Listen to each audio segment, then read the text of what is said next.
And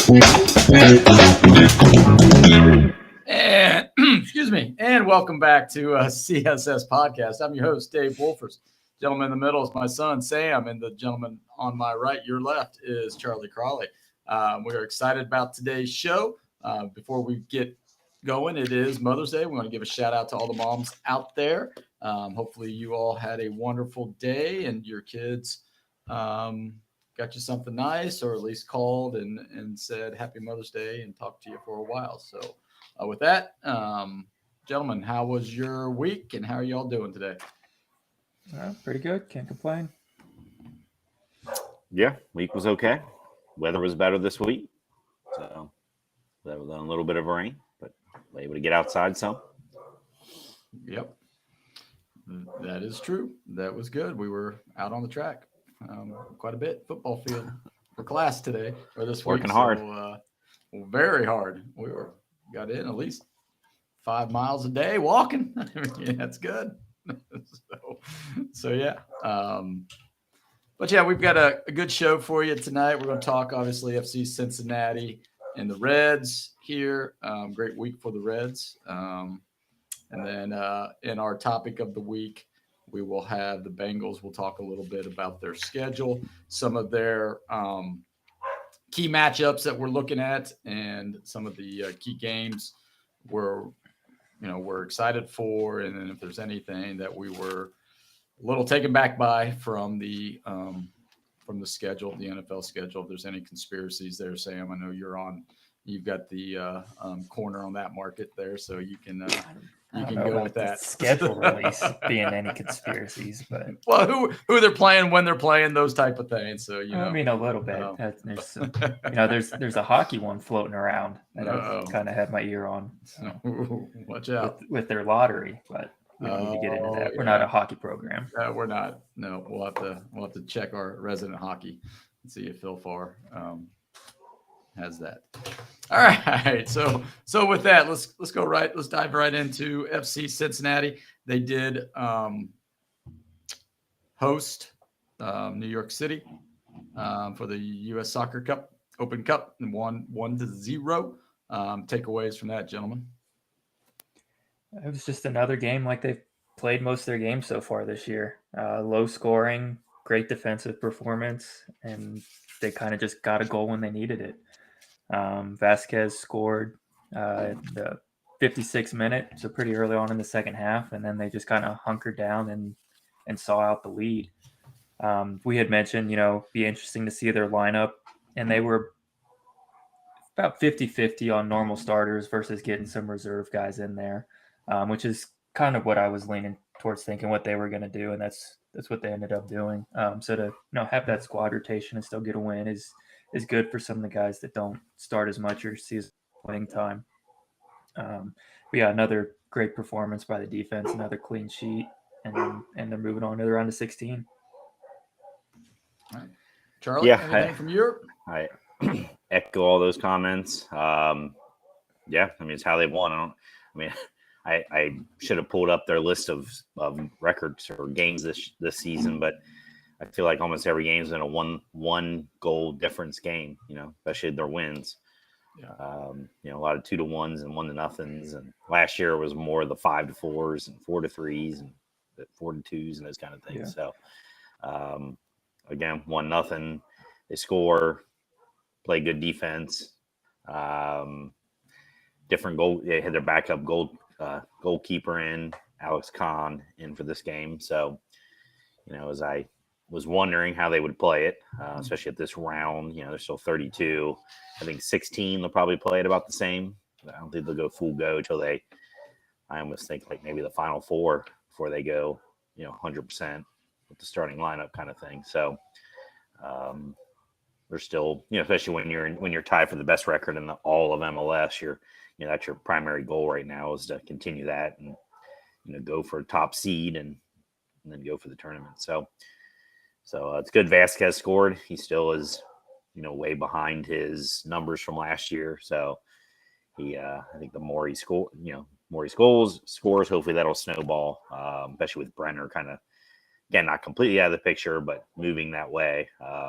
he's going to be needed more and more as the primary goal scorer. So Yeah, so I just looked. All of their wins so far have been by 1 goal. there So, you go. But their loss has been by a lot Their loss more. was 4 goals. Yeah. Yep. Yeah. So, all right. And if they So win, up next, well, if they win, another interesting tidbit: if they win, and they probably will face Columbus in the next round. So you got, the hell is real in the tournament, which is because they play Columbus in a couple of weeks. I know in the next 2 or 3 games or something they play Columbus. Or actually, this upcoming Saturday, because they have a midweek game for right.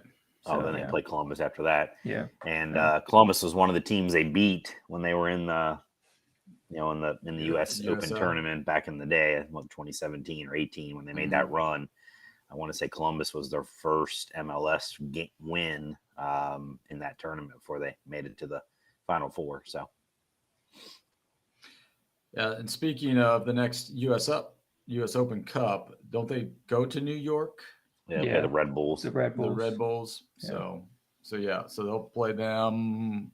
I don't know exactly the dates on that. May 23rd. 23rd, May 23rd. 23rd. Okay.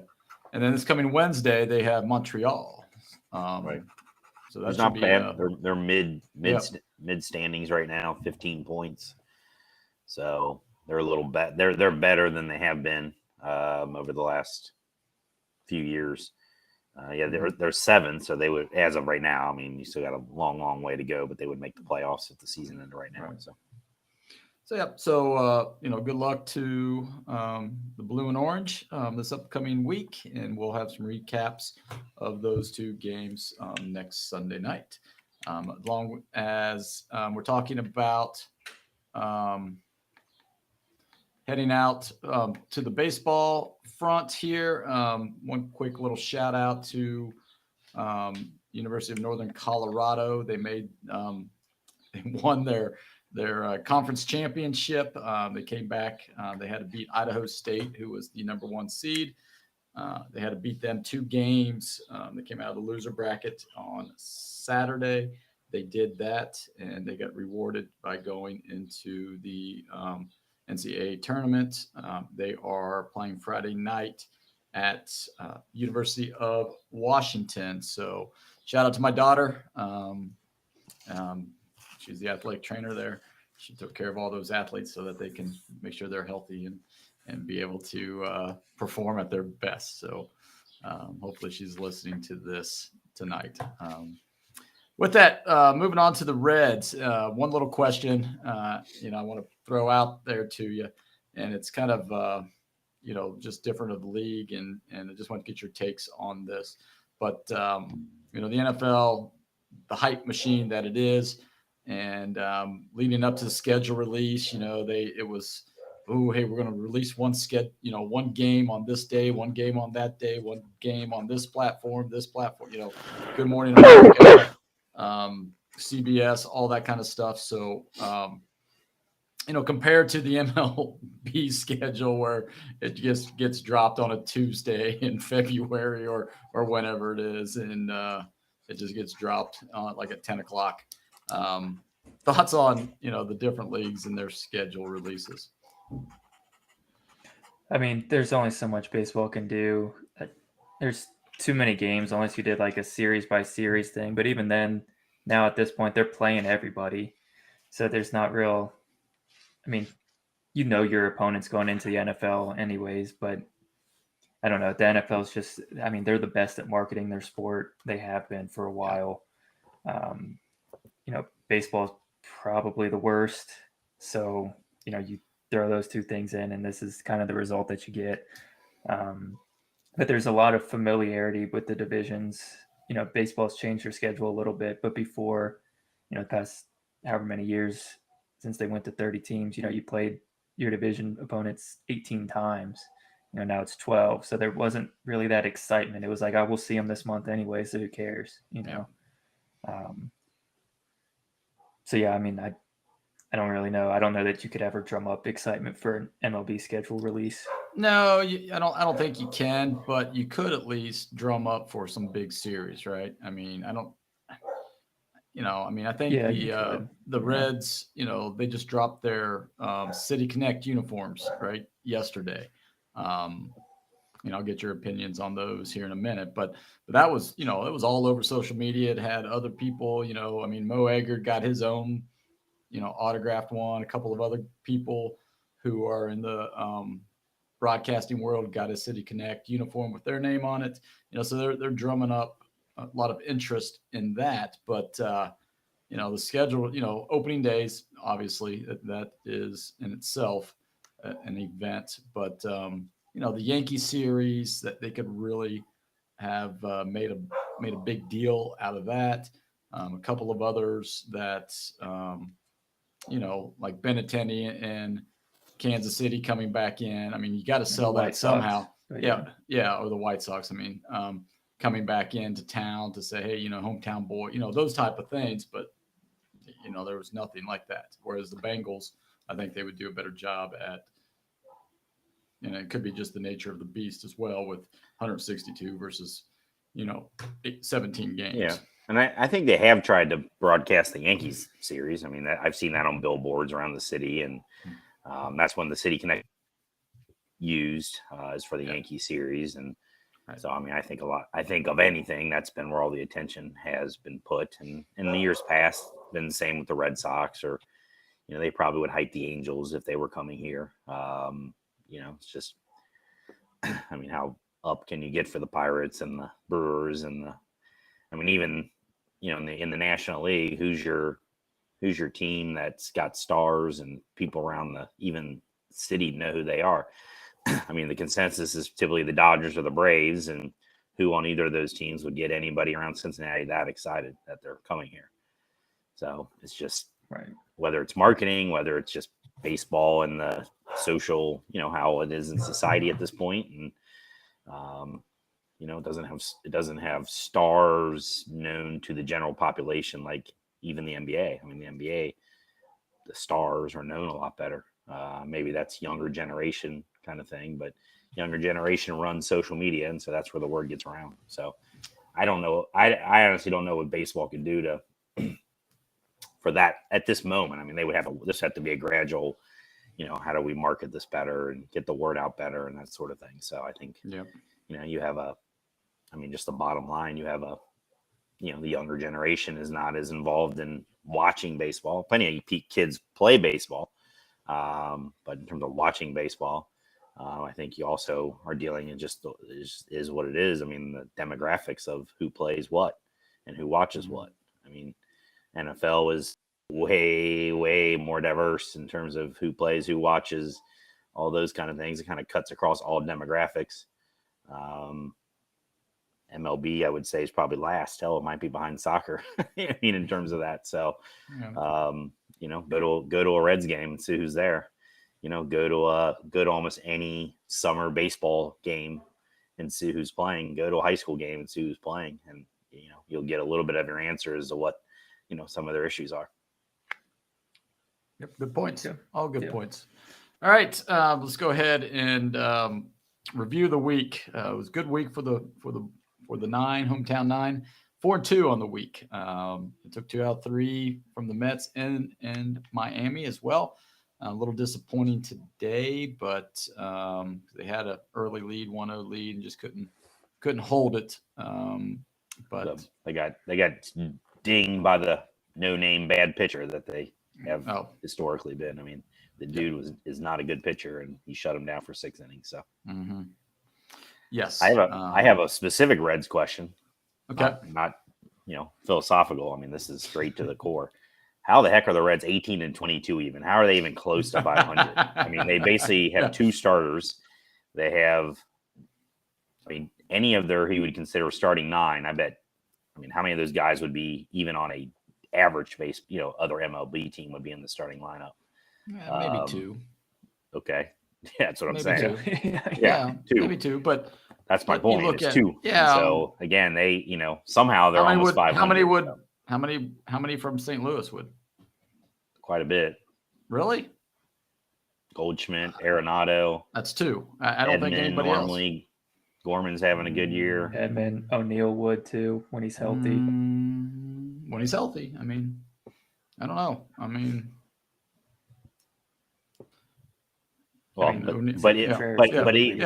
point would be is that Cardinals are pretty bad right now. So if you're saying they're, that would back up the point, really. That's what I'm saying. It's like I don't think, I don't think they would have more than 2 right now. Now, if they get on this, if they sweep Boston, and then all of a sudden that just flips the switch, and then they start running 18 games in a row here, then you might say, I'm still just, just based on even their statistics and based on what they're running out there. 18-22 is pretty dang good. So yeah. In terms of win loss, that's my point, is my win-loss record. So right. But I was the optimistic one out of the bunch, and I said, I think it was 72. I think it was 10 games over. So there's still hope for that. Yeah, you're almost right on the mark. I might be, and they're overachieving in my book. So, well, I think they're overachieving in a lot of people's books. But from win-loss standpoint, definitely, yes. Fielding wise, no. Their infield is terrible, horrible. They're dead last. But that again, that goes back to my point. Fielding is awful. They're running 2. They're starting to. The law firm is starting games now. Yeah. And overall hitting, again, you're saying 2 guys would be chosen even just for an average MLB team to be on there, be one of their top 9. So back to their 18-22, I can't answer the question how they're even that close to 500. And they're not doing it with a long ball. So they're just playing baseball, right? They've got that mentality where it's like, hey, we're not out of it. You got 27 outs, so let's go down swinging. And but you still got to win. You still got to produce. Yeah. I think the mentality is a little overrated. If you're shitty, if you have no talent, it doesn't matter how much gung ho you want to be. I'm sure midway last year they were gung ho too. Like, yeah, there we go, India, yeah, but they were awful and they didn't produce. So, somehow they're. The bullpen to me is overachieved a lot. I think that's one answer. Alexis Diaz still hasn't blown a save. Of course, I just said that he'll blow like the next 5 or something. Yeah, something. Way to go. So the bullpen to me, the bullpen's has overachieved. But how many hitters have overachieved? Friedel, India, maybe. Kind of thing. So, it's just still. I think I hope that they're able to continue this. I just have this bad feeling. My pessimistic side is they're going to hit a wall here at some point. They're going to lose. Yeah, they'll hit a wall when 16 or something. So when Votto gets inserted into the lineup, I hate to say that, he but may not. That's a question. Was Votto ever? Is he going to even play this year? There's a question for you. I don't know. I really don't know. I would love to. Do you play him in just a victory tour if he's able to play the last month just for Votto's sake? I don't see Votto really wanting to do that. So I don't know. That kind of dude who wants a victory tour. They'd have to pay him then. They couldn't write it off to insurance. Well, they'd have to pay that $25 million or whatever it is he's getting. It's 25 this year, yeah. So on a buyout next year of 2. So so that's my big thing is I think their record is. I think they're. I hope they're able to continue this. It's a lot of smoke and mirrors, right? A lot of smoke and mirrors, and when your ace can't even go 6, it's and then Nick, he's on the 15-day DL now or IL now, so they called up Haggart back. They sent him down, brought up the guy who pitched. And the very first pitch or something like that, he took a line drive off his ankle and he was done. I don't know if that was Legumina. Yeah, was it Legumina? Legumina took it off. Yeah, he's on the 15 IL, 15 day as well. And he couldn't pitch, and so they had to carry him off the field and all that stuff. And so we bring up, I don't even know. Some 2 guys. The 2 guys today, Alan Bucinich or Busewich and Bracco or Braca something. And 2 guys, and they both pitched today. Yep. Well, of course, because they, the only person who was available yesterday would have been Alex Young, and David Bell really didn't want to use him, but he was going to come out and get Diaz yesterday after he gave up that double. And but Diaz talked him out of it, and everybody else talked him out of it. So he said, all right, I'm fine with that. because he really didn't want to use Alex Young 3 days in a row, multiple innings, a couple of times. So he'll be the first one out of the pen, tomorrow or Tuesday, whenever they play. So tomorrow. Yeah, they go Colorado. They're coming out here. Yeah, we're going to the game on Tuesday. You're going to the game on Tuesday. All right. Well, that's the TVA for starting pitcher. It's going to be a bullpen game unless they can't run 2 bullpen games. They can't have 2 in 5 games. No way. I know, but where is Sessa when you need him, huh? But officially released. Yes, yeah. He's nowhere to be found. Well, you see who's starting for the Rockies in this series? No, who? Chase Anderson. Is he with the Rockies? I thought he was with the Marlins. Yes, they released him. The Marlins are. He was with the Rays, and the Rays released him already. Oh, okay. Oh, wow. So yeah, he's starting for the Rockies coming up. Chase Anderson. You sure that wasn't a typo? He should have been on the Reds. They picked him back up today, just last minute. Yeah, I couldn't believe it. I was all today. I'm like, what the heck? That's Chase Anderson, and I looked it up. Like, sure enough, he's on somehow he ended up on the Rockies, and he's starting for them. That tells you how bad the Rockies' rotation is too. And the sad thing is, he'll throw a. He'll go 5. He'll go 5 and give up a run or 2. Yeah, but. Or he'll just baffle us. But I mean, you can't have 2. I mean, I'm being all serious. You can't have 2 bullpen days out of 5 start. I mean, who's the 4th and 5th starter right now? Who's the 3rd, 4th, and 5th starter with Nick? Well, the 3rd is Luke Weaver. Who's the 2nd? Ashcraft. Okay, and Green. Right. Yeah. Okay, Ashcraft, Green. I forgot about Ashcraft. So yeah. So yeah. I mean, I guess they'll run the law firm out there one of those games because they have won, I think, both games that he started. Yep. And then who's your 5th? Not 2-0. But... yeah. Then who's your 5th guy? I mean, maybe Levi Stout. I saw they sent him down. Maybe they'll bring him back up for just to start. So yeah. But they put San Martin on the 60. They moved him to 60 to make room for one of these. And Overton. Yeah, and Overton. So made room for these 2 guys to be on the 40. Too bad there's not 160-day ILs. That's where Overton needs to go. So, well, I don't know why they just did not release them, but oh well. I guess there's a glimmer. Can you release? I don't think you can release the guy when he's on the IL. No, you can't. But you could have released him before. Before he gets hurt. Get out of here. I don't know if you're allowed. I don't think you're allowed to do that. You are out of here. So that kind of thing. But it is what it is. You're not hurt. You just suck. Get out of here.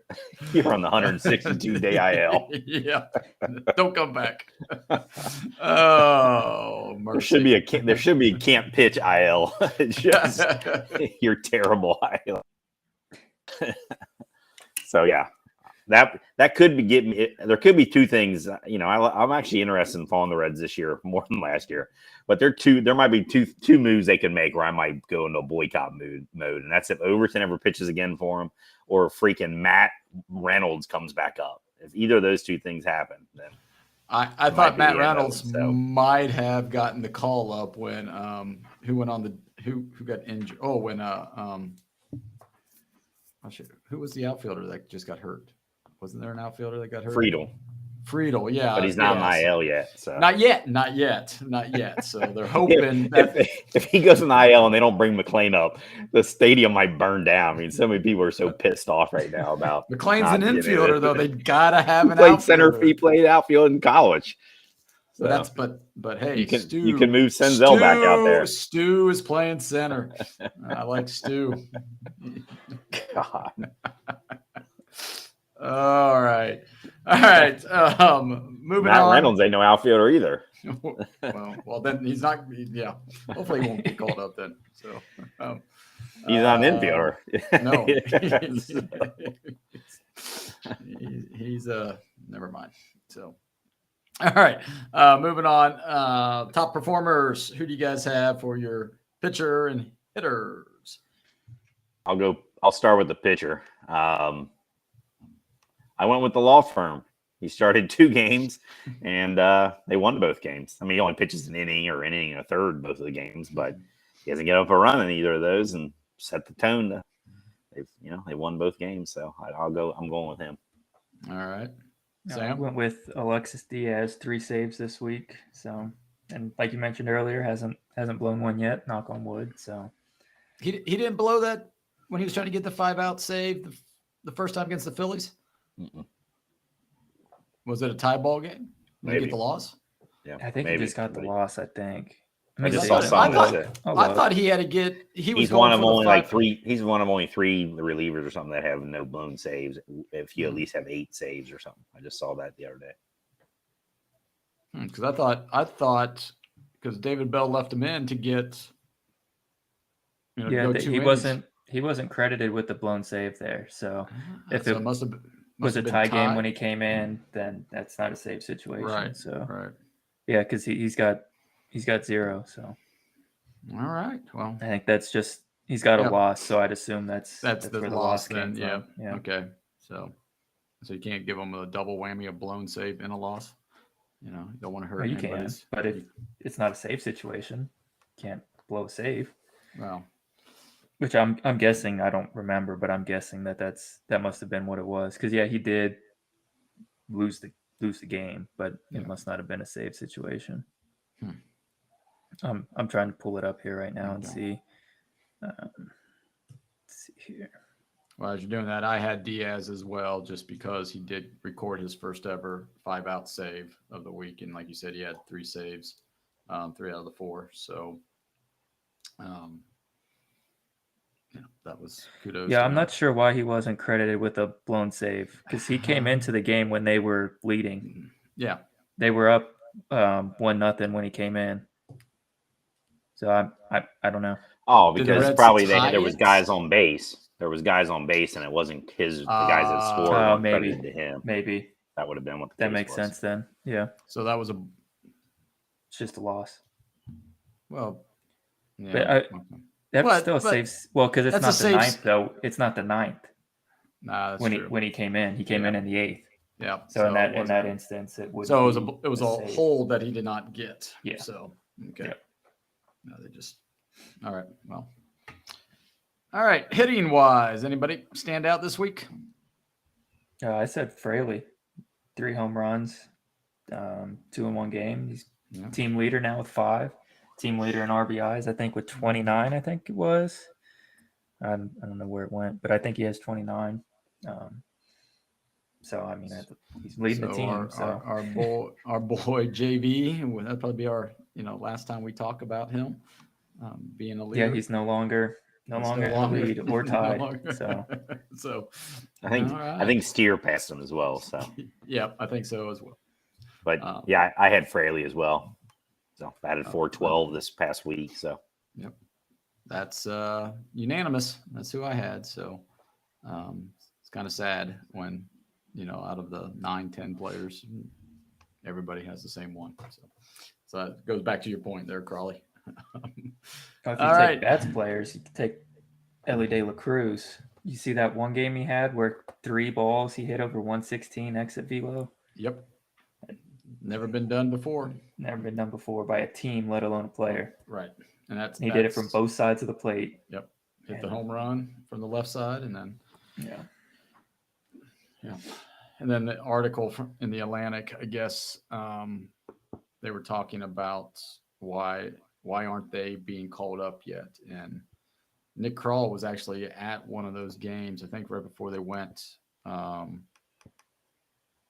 into Miami. So it would have been that Thursday afternoon game. He went down to watch the boys there at Louisville. And, from what who's the Dan Sheldon, writes for MLB. And he basically, was talking, or Mark Sheldon, not Dan Sheldon. Yeah. I was thinking Dan Horde there for a while, but Mark Sheldon wrote an article saying that, one of the reasons why they're not being called up yet is just because of pitch recognition. Their swing and miss rate is just a little too high right now. And, and this is AAA level pitching. When you get up to the major leagues, you're going to have, these pitchers are going to be able to say, oh, you like to swing at that pitch? We're going to make it go 3 inches further out. And they don't want another Barrero type of prospect coming up and just really struggling. So I think they learned their lesson there. Well, I don't know. He seemed to recognize those 3 pitches pretty freaking well. Well, yeah, but he only has, I think he has 23 strikeouts and 7 walks or something like that in AAA right now. Which, a lot of people are going to have more strikeouts. He's never going to be a high walk guy. His ratio is always going to be off. But, if they're not, if he's not ready yet, as far as pitch recognition, then I don't know. Yeah, I don't know what their argument for McLean is then, because he's leading AAA in home runs, and he's not even a power guy. So 346 batting average or something, right. or 360. So what's he's not seeing? Yeah, I think Nick Kroll just can't see. I think that's what it is. I think it's the Super Twos. They don't want to have to deal with that. They want to keep them. Well, drive interest in the team. I mean, we were just they're 4 games under, essentially at the quarter mark. Yeah, you get some excitement, and if they come up and they play well, there's no reason they can't make a run at a wild card. Well, here's the thing. Let me look it up real quick. Heading into the weekend, and I guess this is what's so frustrating about, hey, we could get a little spark, a little life. The Reds are 5 games out of, I think heading in, they were 4.5 or 3.5 out of first place in the standings. And then, they're only 2 out of the wild card right now. Yeah. I mean, so to answer, that question you pose, how are they only 2 games out of the wild card with the way they're playing? I mean, it's it's the national. It's just, I mean, if we were basing it on having holes in their game and they can't be on the MLB roster, then how many Reds would actually be on the MLB roster?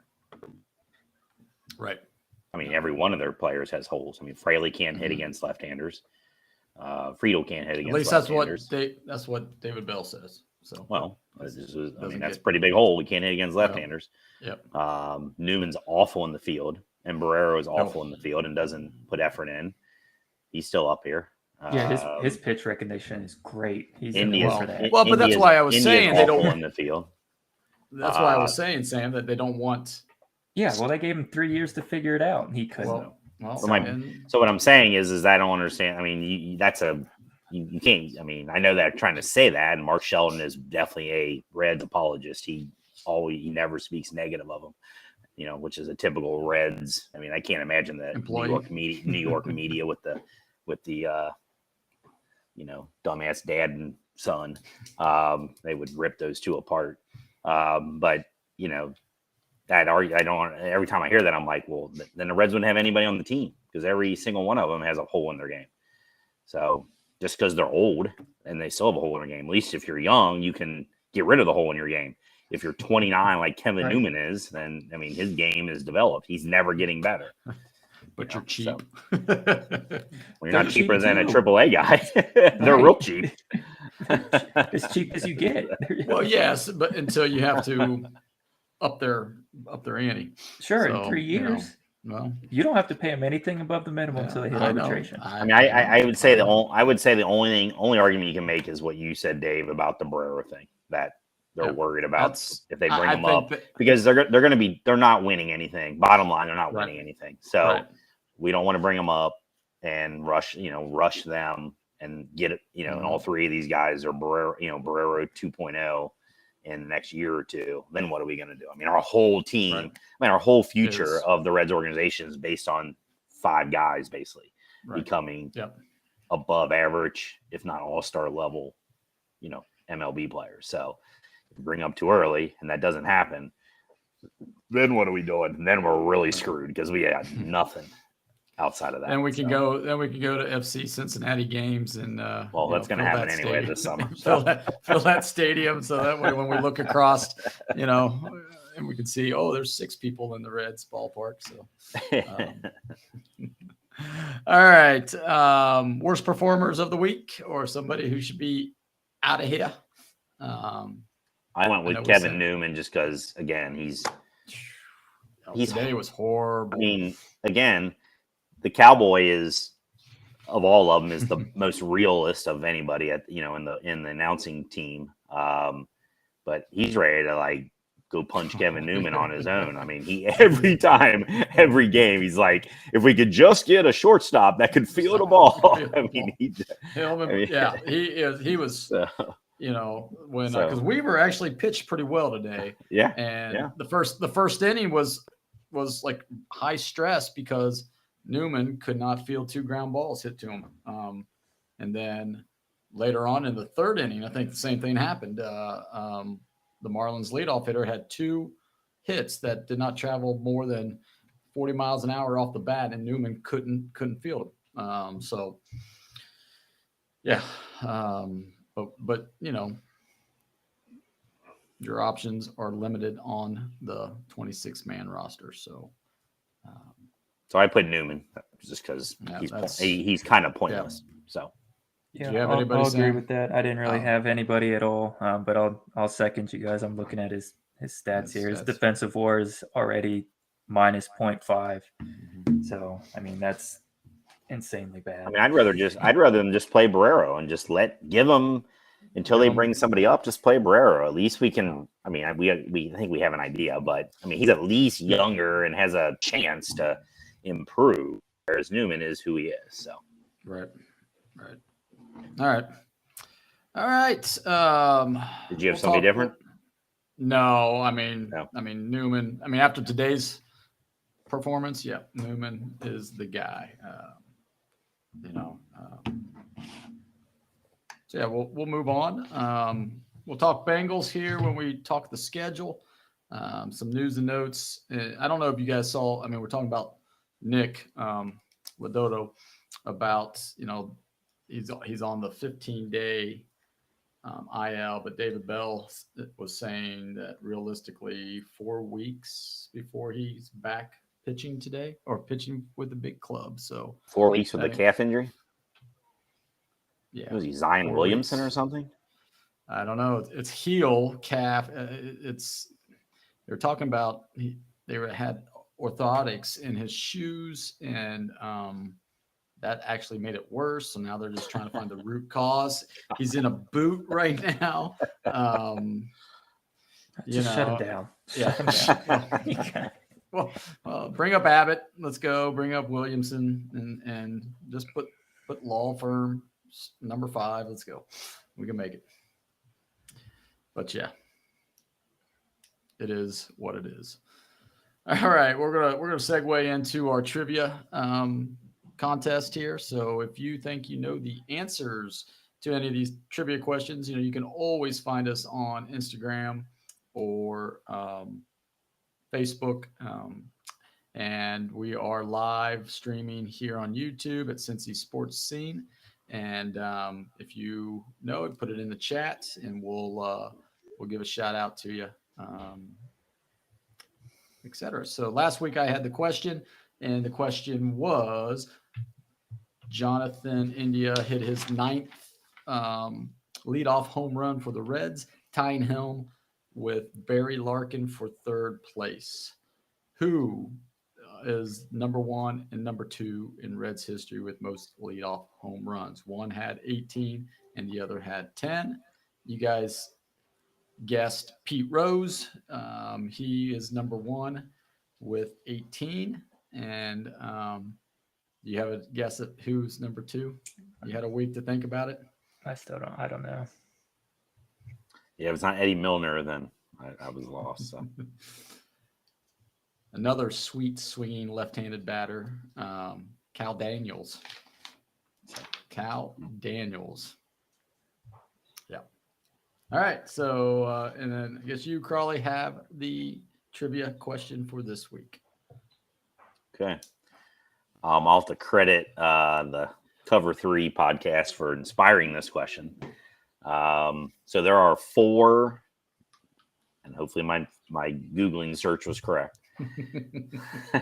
There are 4 Division I college football teams who play in an NFL stadium, play their home games in an NFL stadium, who are those college football teams and what stadium do they play in? So Miami, the Hurricanes, they play in whatever Joe you're Robbie. calling. Whatever it is Well, now. that's not what it's It's Hard not Rock. anymore. I Joe think. Robbie about 7 names ago. But Yeah, well, That in was the old 1998 stadium. I think it's Hard or Rock now. something. Joe Hard Robbie. Rock. Yeah, Hard Rock. Yeah, That's that's one. one. Is not Vanderbilt.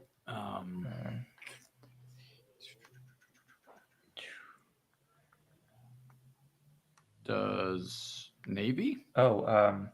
Pitt. They play in Yeah, they Pitt play in does. Hines Yep. or whatever Yep. it's called now. Yeah. That's 2.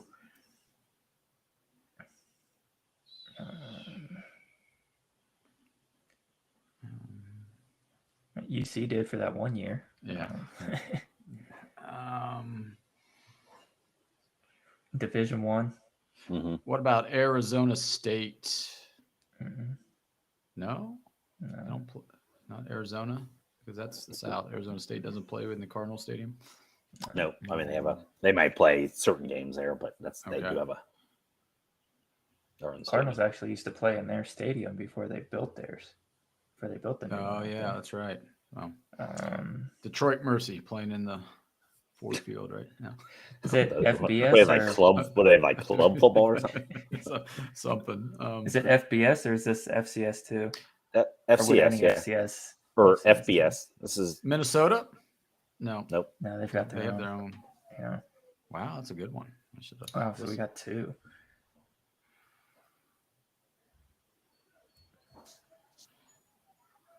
Buffalo, probably not. No. No, they have their own. It's Mac New York, not New England. Oh, Temple plays in Phillies. That's So right. Temple, Yep, Temple Yep. does. Yep. whatever that's called there. So that's 3. Lincoln, the link. Lincoln, yeah. Lincoln, yeah. Yeah. I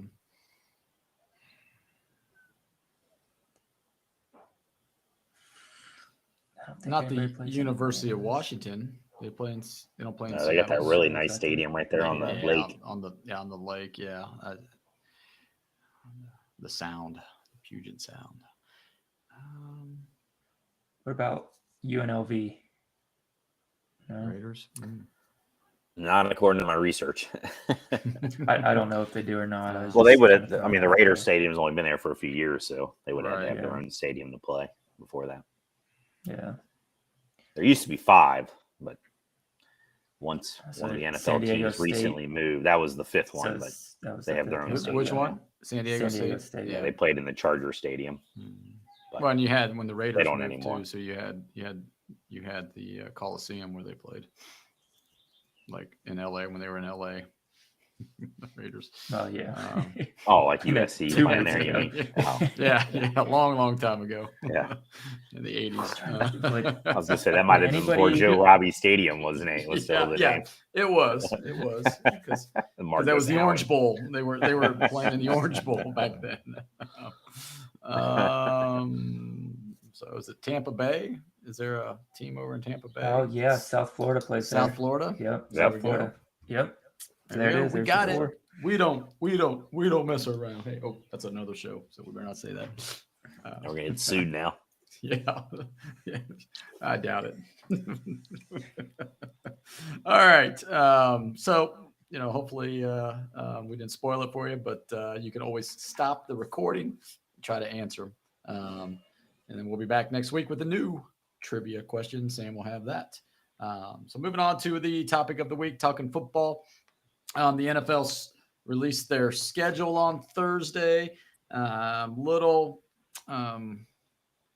Interesting because everybody was talking that Kansas City, Cincinnati first game of the season on Thursday night, but no, it wasn't. The Buffalo Bills drew that one.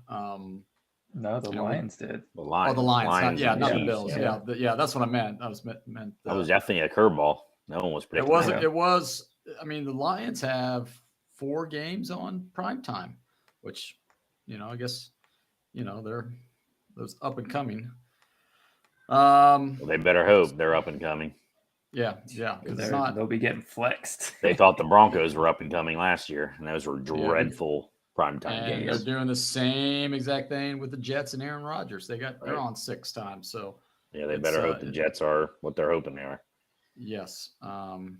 So if we take a look at the schedule, week 1, at Cleveland, September 10th.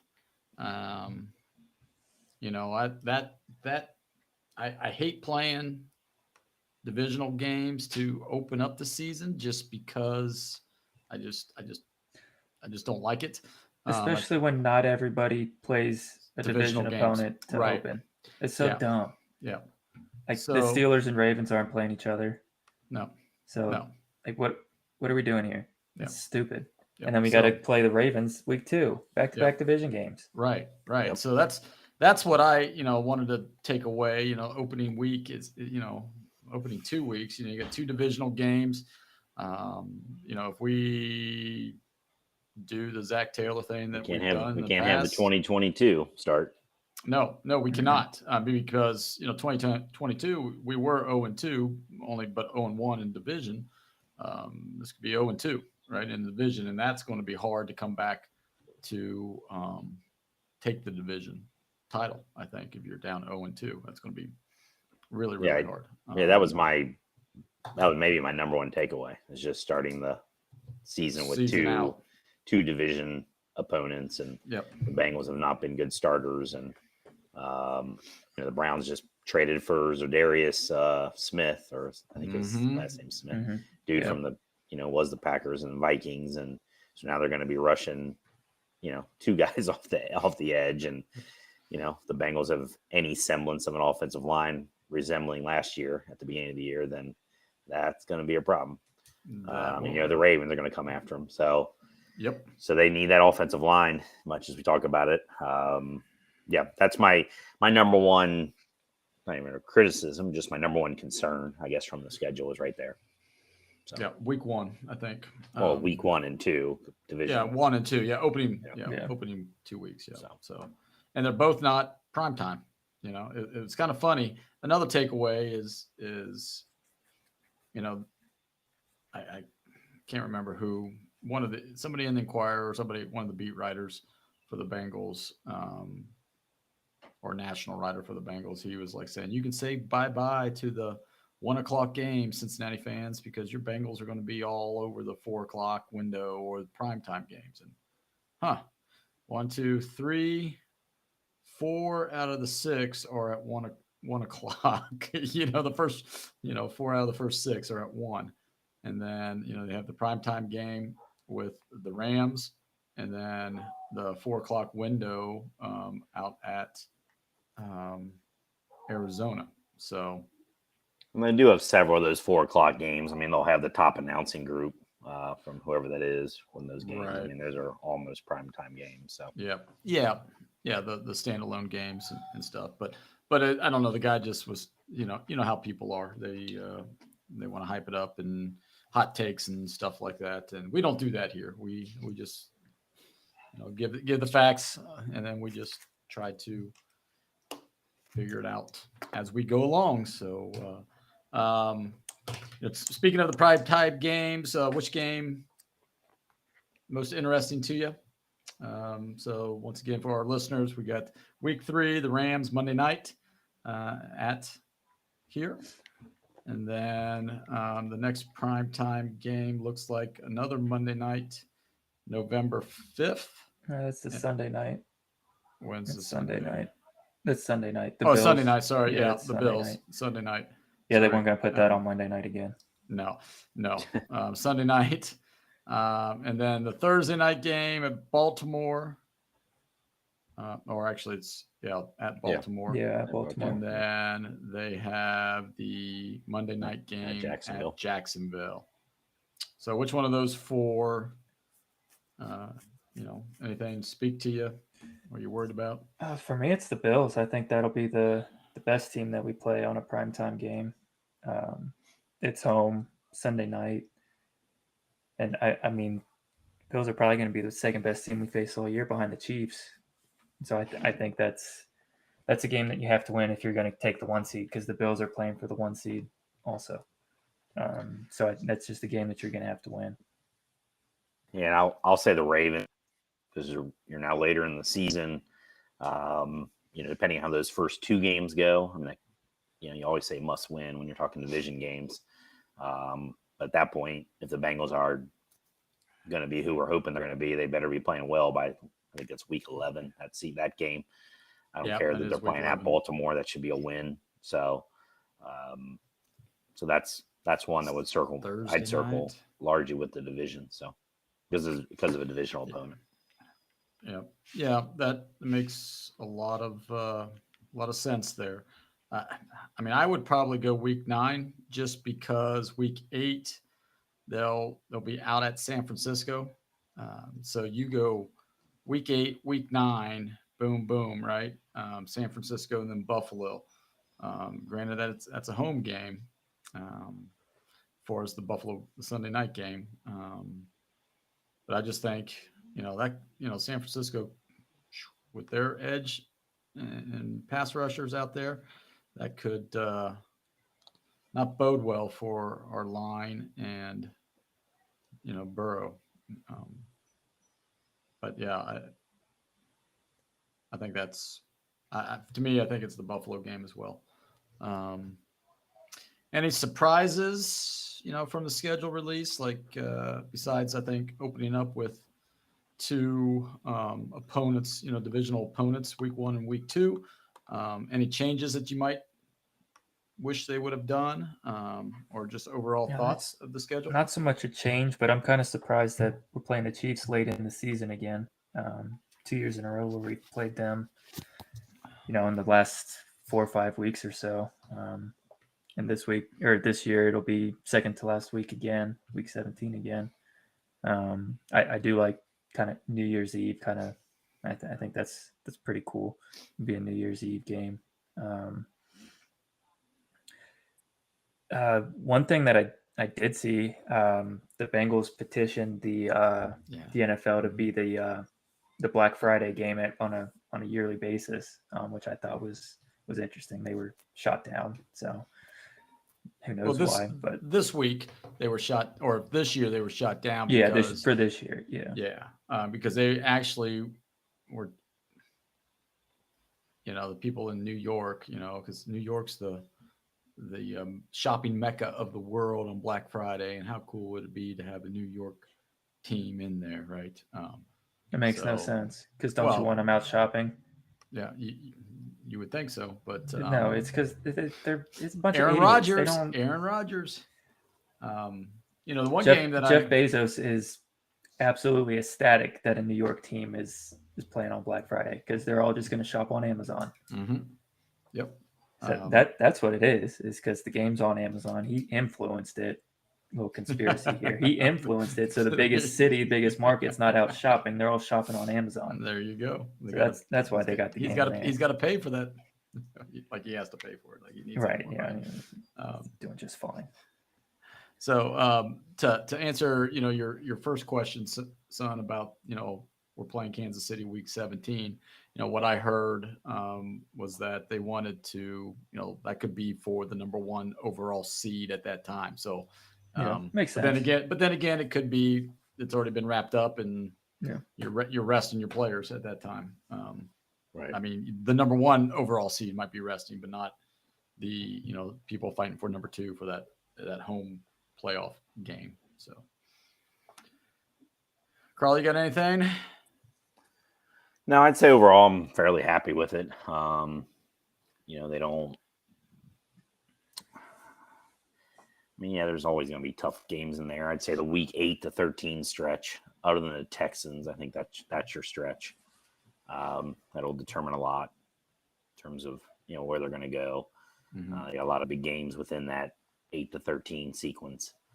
A couple of big division games, so that's what I'm looking at. I was trying to just kind of figure out where's that sequence of games that, and again, the back half is more loaded, just like last year. And we were worried about the back half last year, and they ended up running the table in the back half and struggled in the front half. So, so you really can't, who knows? I mean, a lot of these teams, the Browns are a wild card. So no idea how we hope they stink just because we don't like the Browns, but you don't know. I mean, Deshaun Watson's a wild card. So So there's a lot of ifs in there.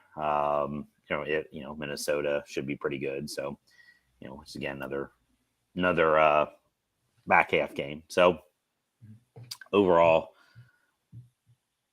I don't think they have any. They don't have they don't play 3 road games in a row like they have a lot in the past, which is good. So, it's 2 games at most, either at home or on the road, which I like better than even 3 home games in a row, because then it stacks up somewhere else where you lose all these home games. So, right. So at least I think that's a positive in terms of how it plays out. So yeah, I think those first 6 games, and then they go into the bye. 5-1. They need to be 5-1, for the first seed. So that needs to be at a minimum 5-1. 4-2 is fine. They're gonna, it's 4-2 get you, leading the division or whatever, as long as those first 2 games aren't the losses. Right, exactly. But 5-1, you're, that's where they need to be. I think that's going to be, one of those measuring stick spots in the schedule is after week 6. Yeah. So. Yep. Yeah. What an earlier bye week this year than we've had the past couple of years too. Yeah, the past couple of years it's we not had week 8 early bye week, but it's week 7. week 7. I thought the bye fell nicely. It's not a week 4 bye, so no, I thought it fell nicely. Seattle. They avoided back-to-back West Coast trips, right? With like Arizona, they could have went to Arizona and then back out to San Francisco. But I think where the bye is, they're coming off a bye, going out to San Francisco, and then they've got the Sunday night game, coming back from San Francisco to Buffalo. And then they got the Texans, which, hopefully Bryce Young hasn't figured it out yet. And that's then Stroud. Yeah. Or Stroud. Yeah, not Bryce Young. Sorry. Stroud. And, then you got the Thursday night. So off a short week, I thought, they did us some favors, giving us, the Texans in week 10 and then a short week against, Baltimore. And then with that short week, we've got a little extra recovery to play Pittsburgh. And then an extra day to prepare for Jacksonville, because they're going to be, they're them and the the Lions are the darlings right now of the NFL. It's everybody's. Well, I don't know. Jaguars got to play back-to-back games in London. Well, but everybody's like, ooh, this is the next, I don't know how in the world. Well, I do know how in the world the Jets got so many games on prime time, and the Chargers got so many games on prime time, which I thought is like, I don't know. Justin Herbert hasn't done enough to warrant that. The Chargers haven't done enough to warrant that in my estimations, but because they're in LA now. So, yeah, but it's so done. Yeah, they're in LA, but they're the 4th football team in LA. Yeah. They're behind UCLA. So, well, and LA doesn't care about football anyway. Right. No. So that's, yeah. They'll make that argument, and that's the reason why. You're 100% right, but it shouldn't be. Green Bay is probably a better football market than LA is. So, most definitely, because you're just sitting around your TV in December. November. New York's a way better football market than LA. So, yeah. Mm-hmm. All right. Anything for the good of the order here? Any other things we want to talk about? We didn't really discuss the City Connect jerseys. Oh yeah, we did. I was going to kind of skipped over that. Yeah, we did. I had that in my head and it just went by. So let's go back to the Reds there in City Connect. What are your thoughts on that? I like that it's a black uniform. I've thought we needed a black uniform for a while now. I don't like the black pants part of it. I wish that they would have went white pants with black piping to kind of complete the look there. But I thought the Reds have kind of needed a black uniform, black alternate for a long time. So I'm kind of happy that they got it, and it's a clean uniform. I like it.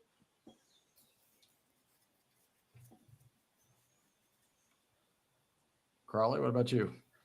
Yeah, I mean, I like it. I saw some ranking of somebody did. I don't know which organization did it, but some ranking of the City Connect uniforms. I guess 18 of them or 20 of them been released so far or something, and I think 12th in the rankings. Just I think a lot of it was kind of they were a little boring, I guess. Some of the other ones like the Padres, and I forget who they had first. It wasn't the Padres, but and I think their other critique of it was that in theory the City Connect's supposed to have like some connection to the city, like something in there, some meaningful connection. Yeah, it doesn't have like that. what is what's meaningful about this uniform to the city of Cincinnati. So I mean they should have like a big cheese coney on the front or something, but they have the patch, they have the Kroger patch right there. But I think they're cool. I mean I like them personally, but I can see that argument too. So yeah, when they first came out, I was like, I did not like them at all. The tops are growing on me a little bit. The more I'm seeing them, the more I'm seeing them on players and stuff. I'm like, okay, but you're right. So I don't like them. Yeah. I don't like the all black look. Reading about it, they said their number one, like when they did their throwbacks, what was it, a couple of years ago? The Dietrich year. The Dietrich year where they had all those throwbacks, and they said the number one most requested uniform to buy was the solid navy blue ones, which I thought those were cool. But I don't, but they went with the all black with some of the things, and social media is all abuzz with it. They, everybody here in Cincinnati thinks they're on fire and stuff, but I don't know. The shirt's growing on me, but the whole look itself, I don't like it. I just don't like non-white and gray baseball pants. I just don't think that it reminds me of a beer league softball team, right? I mean, like a travel beer league guys going out playing in the metro. You'll see them all in black pants and black shirts and stuff like that. So I don't know. That's just me. I'm the oldest, elder statements on this podcast, so I get off my lawn type of guy, but yeah, it is what it is.